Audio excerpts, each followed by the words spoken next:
Hi everybody, I'm Rich Lewis. Welcome again to Off Your Soccer. Yesterday, Manchester United fell to a 2-1 defeat to Brighton. It was a harsh result. Let's face it, we didn't deserve to lose that game. Having said that, maybe we didn't deserve to win either. A draw probably would have been a fair result. There was some really poor defending from ourselves. Completely shot ourselves in the foot with those 2 goals. We didn't finish our chances either. And, that's like a recipe for disaster. You're letting in soft goals. You're not scoring yourself when you should be scoring.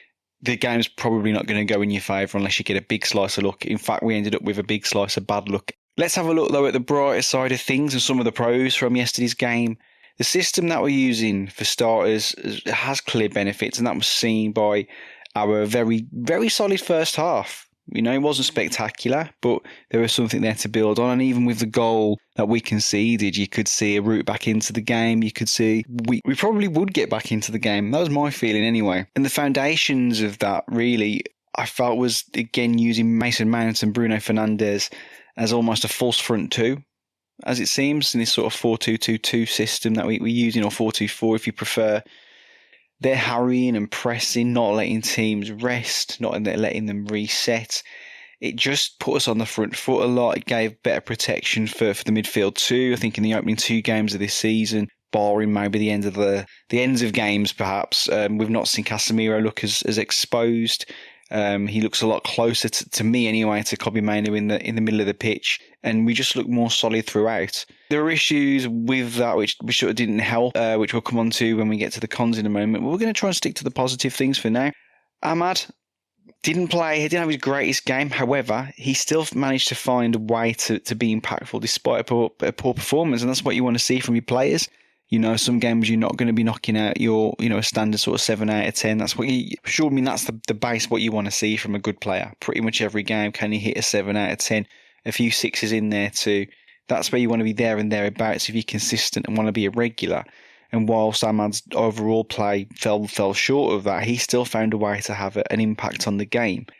A player who rarely fails to have an impact too is Alejandro Garnacho. He came off the bench and he was unlucky not to have that goal, to have that goal ruled out. It was a brilliant move. And another positive really is that Xerxes was there. Yes, it was definitely not positive that the goal got ruled out because the ball came off his knee, but you want your striker getting in those areas.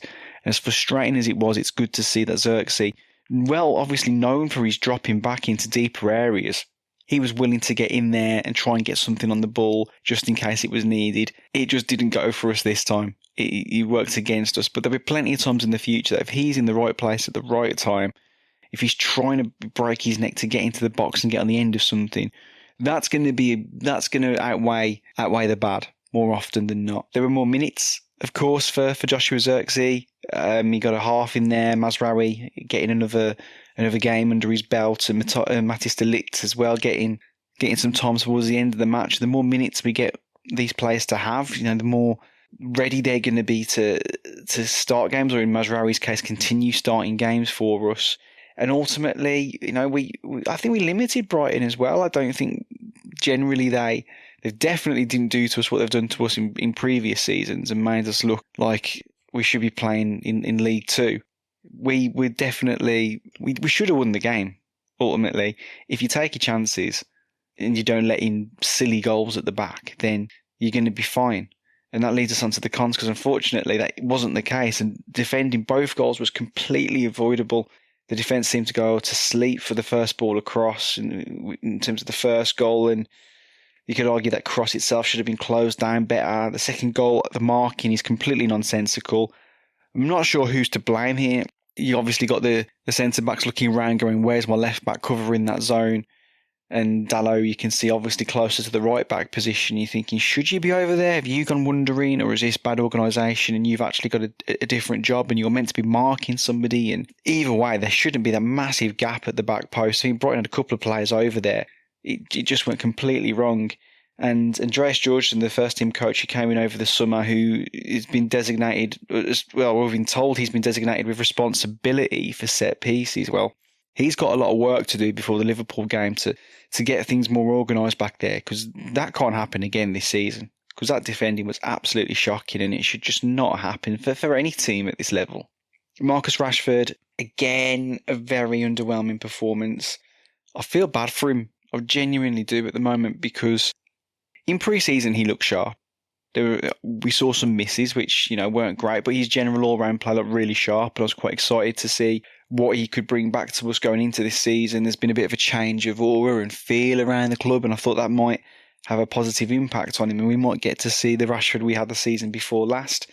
But something's just not clicking there. I think there's an intangible element that just seems to be holding him back, and people will say he's not good enough. Other people will say, it's just form. But I felt last season that he definitely would have benefited from a move away. And it's hard having that conversation at times with a player who's been much loved for a lot of his Manchester United career. There's been more criticism in recent years, but overall, Marcus Rashford, he's definitely he's a loved player, and he probably gets a bit more stick than others at times, because I think fans are generally a little bit harder on their own. I think the expectation levels somehow are a little bit different. I think fans are more heavily invested in those players that have come through the youth setup, and that it means more to them. And I think it hurts more when perhaps the performances aren't there, and they haven't been for Marcus. And I think he has bore the brunt of that from some fans.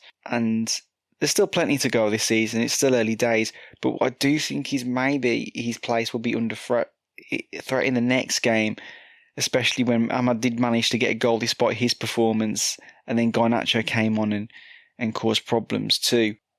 When you have got players like Marcus Rashford and Ahmad underperforming, you look to your bench and go, right, who have we got to bring on and change the game? And once Garnacho's on, and then you're looking back there and you're seeing Anthony, Sancho obviously not in the squad because despite what Erik Ten Hag's saying about competition for places and you've got to earn your place in the side and he's got lots of options, we know a lot's going on behind the scenes from what's been reported in the media with regards to a potential move for Jadon Sancho too. So if Sancho's not there and Anthony's our only other backup, you're looking at we've got then only 3 options for those wide areas, or 3 realistic options anyway, in Garnacho, Rashford and Ahmad.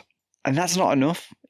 I feel like this squad's been improved immensely compared to last season in terms of not so much the numbers necessarily, but the strength we've got in each position now and the fit we've got for that position. So there's less square pegs in round holes. Players have been doubled up on to give us straight options from position to position. It makes a lot more sense what we're seeing now, but it's not suddenly not looking like that in attack, even though on paper there should be enough options there. There really isn't. And as I've said previously with the striker, for me, what's a striker issue anyway, is that we're constantly one injury away from looking at that bench and going, we haven't got options there. And I think it's not just the strikers now where that becomes apparent. It's also, you're also looking at the wide players, and you can see that's a problem too. Now, leading in off the back of that, we saw Eric try to change the game by bringing off Bruno Fernandes and bringing on Scott McTominay for what may well be his last performance for us, but we'll come on to that shortly. If you bringing on Scott, you're looking for him to crash the box and get a goal. That's not going to be an option for us. And if he goes, even if you bring in a player of the caliber of Manuel Ugarte, he does a very different job, obviously. So if Scott's going, if Jadon potentially goes, I can't see us getting to the end of this window without bringing in another attacking player. I won't mind if we legitimately give a younger player a chance. If Eric turned around and said, I'm going to use Ethan Wheatley, regardless of whether as fans you think somebody's ready or not ready, at least the manager is going, I have a player who's going to try and solve that problem. But you don't want to then see them purely on the bench, rarely ever coming on and purely being used as a backup. We need a genuine option to come into the team and create competition for places in a couple of areas now. There's still a week left. There's still time to do things, but I would be very disappointed if Manuel Ugarte is the last signing of the summer, based on the fact that there are potential outgoings which are going to leave us thin in attacking areas in particular.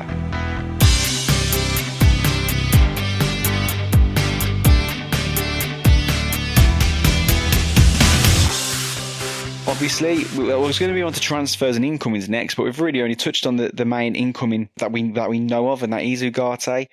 how it's still rumbling on, how he found a way to not sign him yet, is beyond me. But I think it's pretty much nailed on. He'll be here in some way, shape, or form, whether it's a permanent transfer or a loan. Before the week is out, he will be a Manchester United player. In terms of outgoings and what will potentially enable us to sign Ugarte on a permanent transfer is the sale of Scott McTominay. David Ornstein reported this afternoon that, subject to all parties being satisfied on player terms, Napoli have agreed a deal with Manchester United for Scott McTominay. I think we're looking at a £30 million or €30 million fee, plus a percentage of any future sale. I find a future sale unlikely, to be honest. He also commented that the Manuel Ugarte potential signing would be aided by McTominay's exit. That was the Athletic's David Ornstein earlier. McTominay's been a great player for us. I think if and when the move does go through, we'll talk more about him then. But just quickly, he's been a great character. You get the impression when you see him in interviews, he speaks so well. He's bound to be a leader in that dressing room, and his personality is going to be a big miss. It really is. I think we've lacked that in years gone by, and I think he's definitely, I'd imagine, one of the few voices there which is strong in that dressing room and gets people going and G's people up. So it'd be really sad to lose a youth product who's, you can see he's a proper Manchester United player. He really is, despite what other people say. And that's not necessarily me talking about his quality and ability. It's just how much he loves the club and how much it means to him. And I think we've all been happy to have him as a squad member, but I've said it myself before now, we've got to a point where, because of PSR, you can't have luxuries anymore. I felt like Aaron Wan-Bissaka was a luxury player, a player who could do a job in certain games, but not someone who you want starting week in, week out. And now if money wasn't an option, if squad size wasn't an issue, then you keep McTominay around because he can do something for you. But when you're trying to balance the books and balance the squad, it makes sense to use that money to bring players in who can come in and be a first team player or legitimately compete to be a first team player. Another outgoing, as we've touched on already, is Jadon Sancho. His exit is apparently still on the cards. I'd say Juventus appear to have, they've still been linked with him, but they've now tied up deals for two wingers over the last 24 to 48 hours. So I think that route out of the club is looking less likely. They're not going to be I don't think they were desperate before, but they're definitely not going to be desperate now to get this one over the line. I think they'll be looking at, if they're still interested, a loan, and they want us to cover a decent amount of his wages. I just don't see it being appealing to us. For us, it does leave us. If he does leave on either on loan or on a permanent transfer, we're going to need somebody to bulk up the squad, as we've said. When you consider that Pelestri's left as well, we are short there. One solution that seems to have been tentatively suggested online is a swap deal involving this sort of came out before I started recording today. A swap deal involving Jadon Sancho and Chelsea's Raheem Sterling and Ben Chilwell. Maybe there's something there, not in that particular swap exactly, but Chelsea have got 156 players that are available, and there might be a number of players for us to choose from. Perhaps we could put something together. I don't know. There's not a lot of time, unless conversations have already been happening about that over the past few weeks. It's going to be quite an ambitious thing to pull off, because I don't think there's any world in which Jadon Sancho's having a straight swap with Raheem Sterling. It doesn't make any sense. The age difference between the two, where they are in their careers, if United want 40 for Sancho, then if you're looking at value, I think, and Chelsea are clearly quite really desperate to get rid of Raheem Sterling. Now, they've made that abundantly clear. Their hands definitely much weaker, so you wouldn't say that would come close to the 40. Maybe Sterling and Chilwell work from a Chelsea perspective, but not so much from a Manchester United perspective. Maybe we could look at some of the younger players like a Carney Chukwuemeka. Maybe that would make a little bit more sense for us, but that's really trying to create something out of nothing there. We'll see what happens. I very much doubt it, but football's just a strange game. Weirder things have happened. So we could be looking at a very weird and interesting deal that's come off by the end of the week. Now, we've got Liverpool coming up next weekend. Liverpool have had a decent result against Brentford today. They started the season well, two wins out of two for them. And after the Brighton game, this result is already bigger than it should be, just because of the optics now. I think people have been very wary of. Fans online have been very wary that there has been an overreaction. There seems to be this divide of you're either part of the overreaction or you are calling out the overreaction. But there is a middle ground here because you lose against Liverpool, and that is 2 out of 3 defeats at the start of the season. And that will make some fans extra edgy, and Ineos might start to feel a little bit hot under the collar too. Now, just bear in mind that in the 7 games after Liverpool, we've got 2 away games, Southampton and Palace. Then we're at home to Spurs, then away to Villa, then a home game against Brentford, which should be nailed on 3 points. We know it's dangerous to say that. Then we go away to West Ham, and then we're at home to Chelsea. Now, looking at those fixtures, if we lose to Liverpool, it's not unrealistic to think that we could be looking at 4 or 5 defeats within the first 9 games of the season. It's unlikely, but after what we saw last year, if morale dips and starts to impact form, which if we lose to Liverpool, we could well do. We could be in a position where Ineos are looking at Eric Ten Hag and they start seeing the manager they looked at replacing again, rather than the one they chose to keep after looking around and deciding there wasn't anyone else better out there. And when you've got Ruud van Nistelrooy sitting in the dugout too, looking over your shoulder, a guy who's managed in Holland already, and he's a Manchester United legend too, the pressure's going to be on. And that's not me trying to stir the pot. It's just pointing out that we've seen this happen before. Defeats we could play quite well in a lot of those games, but if we're on the wrong side of those margins, if you go and lose, let's say 2-1 to Villa, 3-2 to Chelsea again, home to Spurs, that could go either way. Away to West Ham, again, depends which Manchester United turn up. Away games against Southampton and Palace in particular, you really hope we get the win against Southampton, but they'll be really up for it, having come back to the Premier League, and obviously the scalp of Manchester United would be big. Palace can play some very good football, as we saw at the back end of last year, even though they've not started this season as well. It could get a bit spicy. It could. I really hope it doesn't, because on the flip side of that, if we beat Liverpool, it'll massively boost the team's confidence. And then you're going into 2 games there against Southampton and Palace, which if you've beaten Liverpool, you suddenly feel much more confident that you're going to pick up points there. You pick up a few victories and you go home to, you're at home to Spurs, and then all of a sudden you've got the crowd behind you. Spurs will play attacking football, so you're going to get chances. The momentum will build. So I feel like we're looking at already a really crucial game, because that momentum could build in either direction.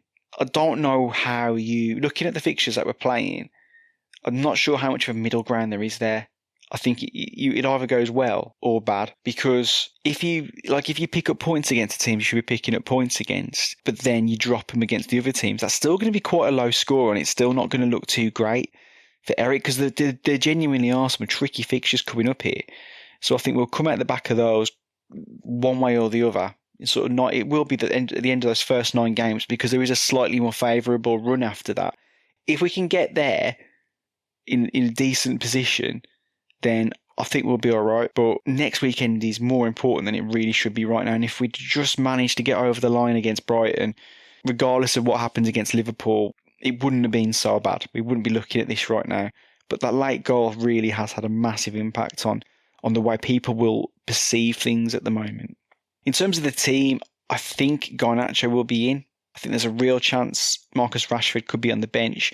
But other than that, I don't see any changes. I think regardless of what people want, the team we've put out in the last 2 games with Mount and Fernandes up front, this is if Mount's fit to play, that is, after he came off at half time. I think he'll keep it the same. He'll know that it'll contain Liverpool. It'll give us a stronger structure. It'll give us a platform to build on. And if we can keep it tight and level, then we can start to bring on players in the second half to maybe try and change the game. Xerxes, I could imagine coming on again for sort of, if the game's level at this point, coming on for half an hour or so to change things. But obviously, Mount being injured or not will impact that. But all being well, I think Garnacho will more than likely come in for Rashford, and that'll be it. De Ligt, there's an argument there to bring him in, but I think Ten Hag's reasonably happy with Maguire at the moment. Going into the first international break, I don't think he'll want to mix things up too much. I think we could see some changes after the international break, but I think this has been treated almost as a little mini season, these first few games, and I think he's just going to try and keep things as normal as possible. It could well be that Rashford plays again. I think it'd be harsh to drop Ahmad after he was equally poor in some ways to Rashford, but probably did offer that little bit more. And I don't think you can really justify dropping Ahmad to bring Garnacho in. Although Rashford has had some decent performances against Liverpool in the past and he's got a few goals against them. So then Ten Hag might look at it and go, I'll just keep it exactly the same and leave Garnacho on the bench, because if Rashford's going to do it against anyone, he might well do it against Liverpool. Anyway, that's it for today. I'll catch you after the Liverpool game. See you all soon. Bye for now.